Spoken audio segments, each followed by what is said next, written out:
All right, welcome to Love of the Links. This is what, the 11th episode? Somewhere around there. 11th episode for You've been putting out some episodes like crazy lately. yeah. That's just Catching out the of bug. pure laziness. Didn't want to try to have to figure out a time to schedule stuff. So Fair I enough, just fair enough. Knock it off. You and I had a conversation the other day about being in a funk the last week or so, but Yes, we did. stuff like that happens, especially in our business where it's grind, and then screeching halt. Right. And then grind, screeching halt. So it's being a golf instructor is not this luxurious. It's not what everybody thinks it is. Oh, you get to play golf all day? Unless you're Butch Harmon or Hank Haney or something. We are live though, trying something for the first time. Where we're recording this, we chickened out and doing a live stream for this episode, but I think we'll work up to that. Eventually, yeah. Yeah, but live from Wekiva We Golf can't do a Club. live one without our special guest. Well, we gotta have Gary Attila on the live ones. See, Gary's a huge fan of Howard Stern, and so am I.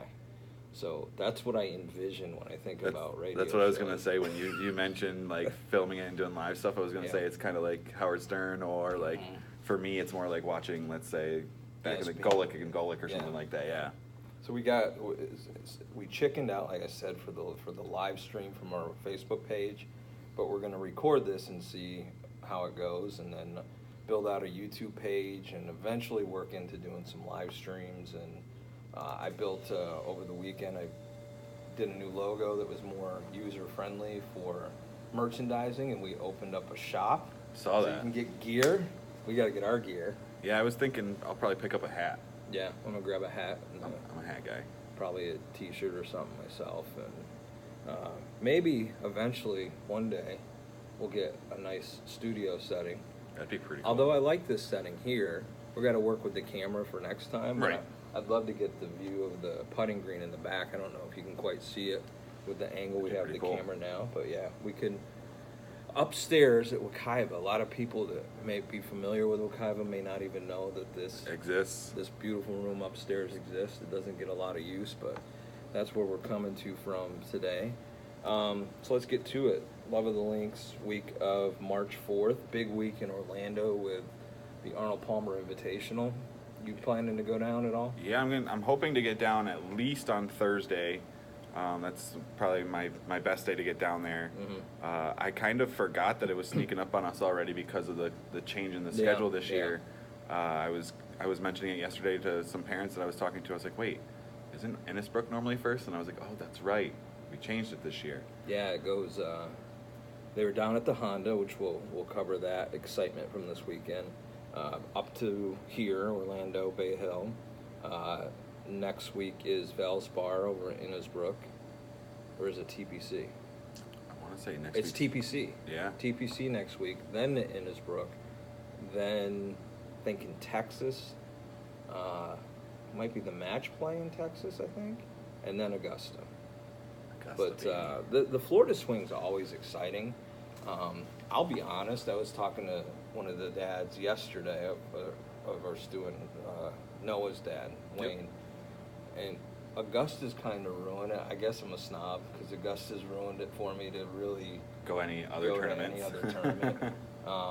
Not that, yes, it's Augusta, and yes, the same pains in the butt that you'll have in any tournament, especially with Tiger in the field. Right. It's 35 people deep, and you have to Can't jump beat on it, though. shoulders, but it's just the vibe you get. But Augusta is just, well, you went up with me for the drive, chip, and putt, and it's Even just for that, I was totally in awe. different. Yeah. It was unbelievable. But I have a lot of respect for Bay Hill, ton of respect for Arnold Palmer. I've had the opportunity to meet him twice, and Yep. I've told you the story that we had a PGA section annual meeting and awards that goes way back, and he was being inducted into the Hall of Fame, and it was held at Bay Hill. And I was a new Class A, so I went with my wife and standing in the hallway of the lodge, and my back was to where he would be walking up if he was coming from his office, which he did in this scenario. And I'm talking to my wife and a couple other PGA pros, and I noticed their attention was going off of me as I was talking and looking over my shoulder. And then I felt this big, massive hand on my shoulder and turn around, and there he is, and shook his hand, talked to him for a little bit. He's thanking me for coming to Bay Hill and all the rest of us. And I'm like, oh, yeah, you got to be kidding me. No, thank you, sir. So I wrote him a letter like a week later thanking him for the evening. Nice. And a week later, I got a letter back from him, and it hangs in my office. That's awesome. In a shadow box at school. So I love Bay Hill. The people there are really cool. We've got to play out there a handful of times. Yep. Let us bring some of our students out. Junior league. Yep, junior league. They donate to our tournament or to our Little Inksters auction every year. Right. So I got a great deal of respect for everybody at Bay Hill, and it's a fun track. You and I played it.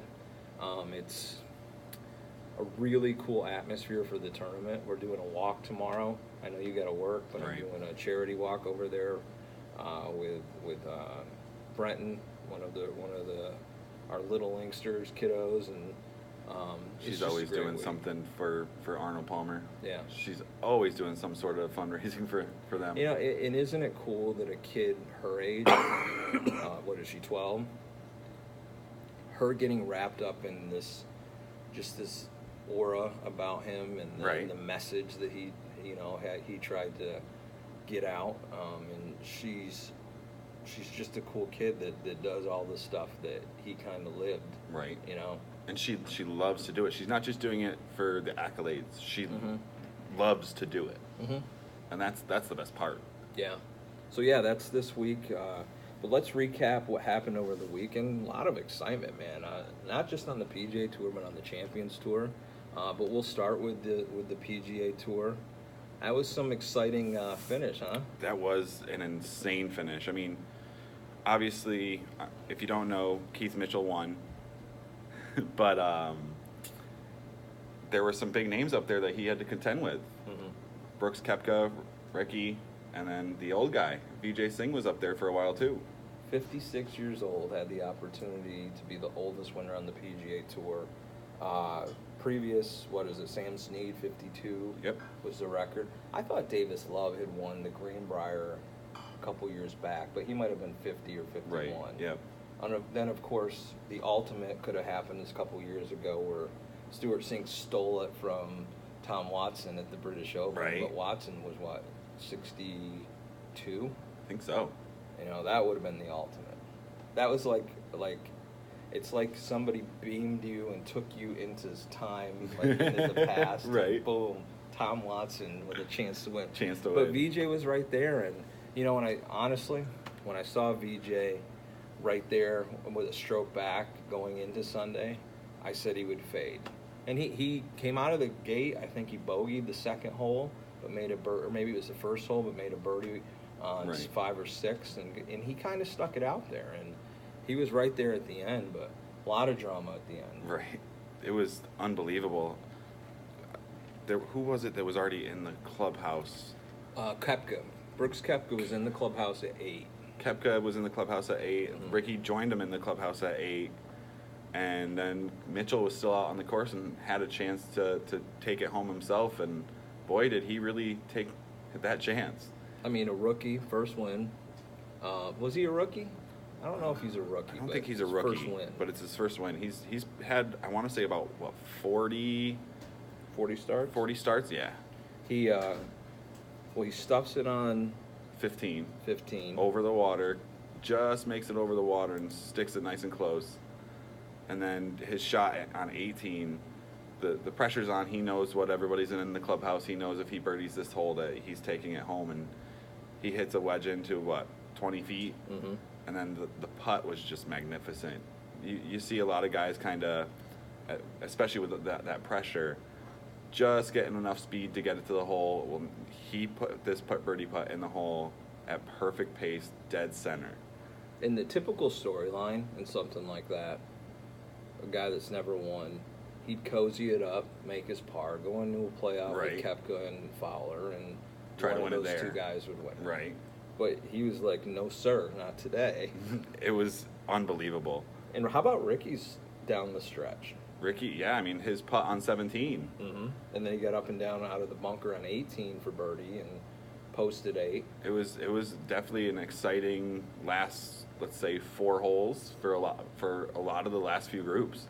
You know, it says a lot about the depth of the tour, and you know that's something that people talk about in the media quite a bit. You've got the good crop of, I'd say every guy in the top 20 could go out there any week and win. Yep. But then you get these guys like this kid that come out, or you know, I root Right. for Sam Ryder. I mean, he's on the verge. There's a bunch of really good young guys, and then guys like him that we may have never heard of, Right. that are right there, that could conceivably come up and win. Yep. And then you got a guy like VJ, Who's been around 56 for a years while. old, yeah. Range Rat. Did you see? I don't know if you saw his. It's on Twitter or Instagram or Facebook or something. His workout routine. I did not. It's insane. You look up VJ workout routine. Yeah. He's flipping Tires. big tires and just Tractor working tires. his butt off. And then there was a spoof video that John Daly did of his workout routine. Oh, man. Which, you know, he's 12 on ounce the girls. treadmill. He's on the treadmill actually with his trainer. He's got flip flops on, and he's got his Diet Coke up in the cup holder. But Hey, VJ putting in the To work. each their own. And speaking of the old guys, how about Mark O'Meara this weekend? Yeah, that was quite the weekend for Mr. O'Meara. So this is how he spent his previous week. He was snowmobiling, hadn't touched a club in quite a while. It's my kind of guy. Comes out there, rolls off 8 birdies in a row on his front 9 on Friday, their first round. They Wow. did 3 rounds, and she posts a 66. It was a par 73 in Tucson, and then posts another 66 on Sunday. Yeah, on Sunday he just absolutely, he wasn't as good as his Friday to start, but he had 5 birdies on the front 9, I think, and he just ran away with it almost. Yeah, Mark O'Meara, you can think back to his place in the game. He's a World Golf Hall of Famer. He's won 2-3 majors. He won the Masters, British Open, so I think 2 majors. At least 2, right? As everyone knows, a mentor to Tiger when Tiger lived in Orlando. And just an all-around good guy. Right. When I coached high school golf years and years ago, I was telling a friend of mine that does a radio show with John Cook on Sirius, that I got to meet Cook when his son Jason was playing high school golf, and we were playing against them in the regionals. So I walked a couple holes with John Cook, and he's a great guy.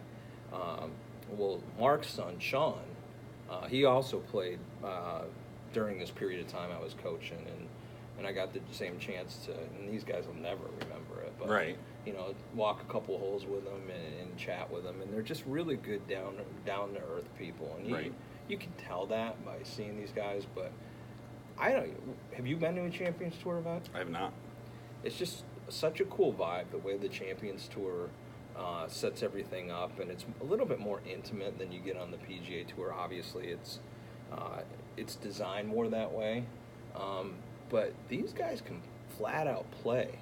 And I don't care if you're 56, 62, you know, some guys mid to upper 60s. I think Right. Hal Irwin just shot below his age or something a couple days ago. Wow.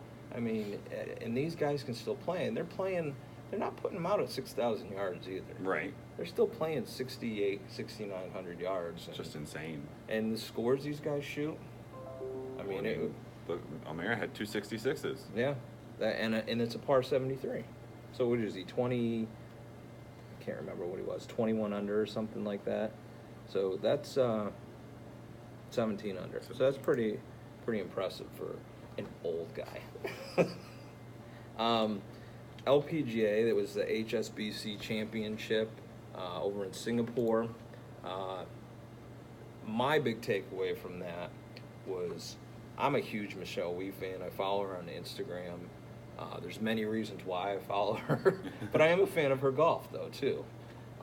And she does extensive rehab and conditioning and acupuncture and all kinds of things on her hand. She had a hand injury, and she was excited to be back this week defending her championship, which she won the previous year.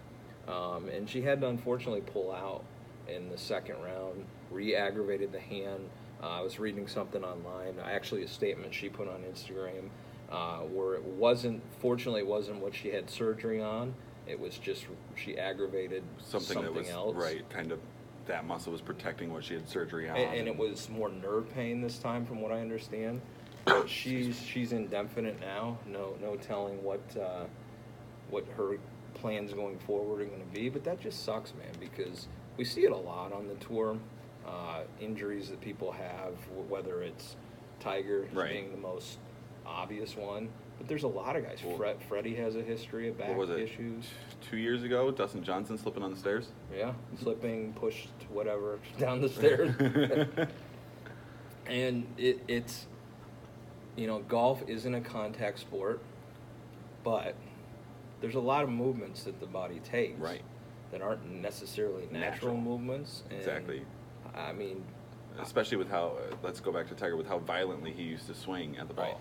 Right. That's not natural, and that's going to affect different muscles and different joints. Sure. And sometimes it takes that for someone to figure out how they specifically need to swing a club. Because here's Tiger, he had the back fuse, and literally nobody's really come back from a situation like that. There's been a couple examples of guys that still play. I think maybe it was Goosen or somebody had. I could be way off with saying Richie Goosen, but somebody had it fused and it was never quite the same. But Tiger being able to figure it out, that's a great example from a situation where bad injury, kept trying to come back, finally went with the most extreme thing from a doctor standpoint that they can do. And then how it's a testament to how smart he is, because he went away from working with coaches, and just him and his TrackMan and hitting plenty of balls and figuring out what he needs to do physically. Also finally taking the time to get back to where he could come back. Mm-hmm. He came back early a couple times, and he finally said, you know what, no, I'm going to take the time, I'm going to make sure that I can come back this time and not come back for a match or two and have to bow out again. So let me ask you this, Jordan, since you're a guy that follows a lot of sports pretty in depth. Would you say a professional golfer on the tour, is more injury prone than, let's say, an NBA player? I think it's tough to compare. It's all relative. I think it's relative to the sport, because there's chance for injury in anything you do. I mean, you can break an ankle walking down the sidewalk. Sure. Yeah. So I mean, there's different ways to get injured in both sports. I mean, Tiger's injury, he's had his back fuse, he had his knee injuries, he's had the Achilles, he's had it all. Mm-hmm. And then you look at basketball. Let's Paul George, for example. He had his huge injury, but it's different. It's just different circumstances. But as an athlete, they all have their own ways that they're going to have to come back from their said injury. So, because kind of what I was going to get at, and not being as up to speed in some of the other sports as you, I know, for example, LeBron. Yep. Love him or hate him, but the guy takes extreme measures to make sure his career goes as long as it possibly can go. From the way he trains, the way he sets up his training regimen at his home, when he's on the road. Do you think, this is what I was getting at, do you think some of these athletes in other more contact type sports, whether it's football or NBA or whatever, versus golf, do you think those athletes prepare more for injury? Or no, not anymore. I think back in the day, yes, but golf has changed a lot. Mm-hmm. Golf is now an athlete's sport. I mean, and I think Tiger really changed that. But you look at those that play today, Jason Day, Tiger, Brooks Koepka, they're huge. They are athletes. Definitely. And so I think nowadays it's all the same. Back in the day, though, yeah, of course, football players, NBA players, I think they did do more preventative things to help prevent injuries. And it's interesting. I've gotten more and more into this with my daughter, with her being a competitive dancer. And it's interesting. At her age, she'll be 14 in a couple weeks. I can't believe my kids are getting that old. But we've been taking her to a chiropractor because the more she gets into the competitive dance and she's traveling around, and the more it's been taking a toll on her body. Say trains, airplanes. Yeah, and I kept thinking, and I think people may think this about junior, kids all the time, that, well, they're kids, so they're more flexible, right, or they're more agile, or they less prone to injury. I think the body is designed as is, without doing anything preventative, to only take so much. Right. And I'm wondering if we don't put enough emphasis on these things in golf as coaches for the younger kids, the stretching, the nutritional, right, the things that you do to your body or put in your body or whatever, golf's a lifetime sport, but is it really? When we talk in terms of injury? I mean, that's a good point. I think it's a lifetime sport in the fact that you don't have to be swinging hard. You can just knock it down the fairway and enjoy your day. But back to like stretching and stuff, I've recently started with the kids during classes and stuff. I explain to them why we're doing the stretches. Right. Because a lot of the time they just think, oh, we're just stretching to stretch. Right. No, we're doing these stretches to loosen up muscles that we're going to use throughout our swing so that something doesn't happen. Yeah. And I've been really trying to make them focus on that a little more recently, and they definitely are catching on, because instead of telling them what's going on, I ask them, why are we doing this stretch? And they normally can figure it out now. And it's interesting with what I was saying before about my daughter. So we were taking her to the chiropractor to work on issues she's having post-events to get her so she stops hurting, basically. Yeah. And I said to the chiropractor, I said, you have a strength guy here. Wouldn't it be the case that if she was to start strength training, and I'm not talking about lifting weights or powerlifting or anything like strengthening her core, her back. Wouldn't that be preventing the injuries in the first place? Because again, we just think a kid that's an athlete is flexible and this and that, but maybe they're not strong enough. Right. So that's what she's been doing a little bit, getting her ass kicked every week with this guy Tyrone, who's awesome, the trainer over there at Kurzenbrock in Lake Mary. And we're noticing that the more she strengthens the muscles around, the less she's complaining after. Yeah. Good. I mean, well, she does complain after getting her butt kicked. Of course, right. But the less she's complaining after her dances. And I think this is stuff that we don't necessarily as coaches, because granted, you and I may not have the education and knowledge of that, but there's people out there that do, that work specifically with kids. Right.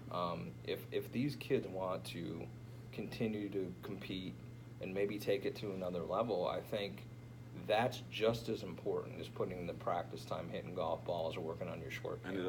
And it's not just the training, it's also nutrition as well. Mm-hmm. Because if they're going to be dedicated to doing this training, they also need to be dedicated to their nutrition as well. Hydration, nutrition. That's going to I can't teach them about that because I'm no good at that. And I'm glad that you got the camera angle so it's not quite getting lower than like here.